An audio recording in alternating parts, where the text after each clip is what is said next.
think I missed critical race theory on the agenda, but I do know that policy 4040 is, and it states that all employees of New Hanover County School are prohibited from dating, courting, entering into a romantic relationship, or having sexual conduct with any student, regardless of the student's age.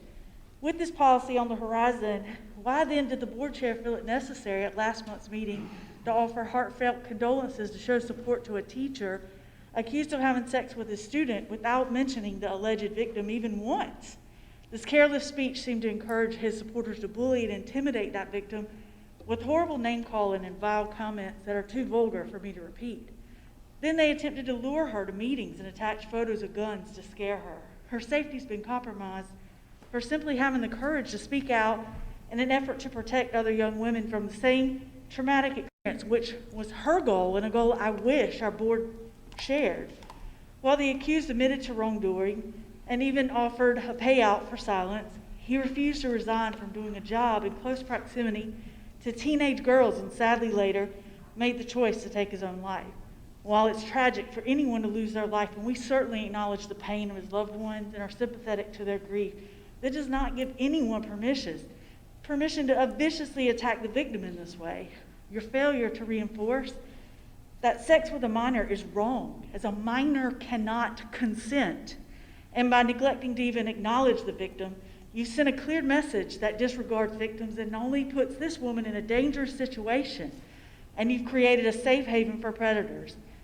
The amount of students with the added fear of adults in power being critical and skeptical of their intentions for speaking out against pedophiles will surely be shamed into silence. Is this your idea of moving forward progressively? There are many reasons victims wait years to come forward, mostly due to fear of public scrutiny, being harshly judged, retaliated against, and re-victimized. Did you know that the brain actually compartmentalizes traumatic events as a coping mechanism, so that sometimes victims struggle to make sense of what has happened to them until they're in therapy to help them recover? Do you also know how confusing it is for a teenager who's being groomed by an older adult to feel embarrassed and unaware that they can even challenge an authority figure in power? And do you have any idea how traumatizing it is for a victim to go through this broken justice system and know that far more times than not, we do not even win these cases simply because it's too difficult to prove?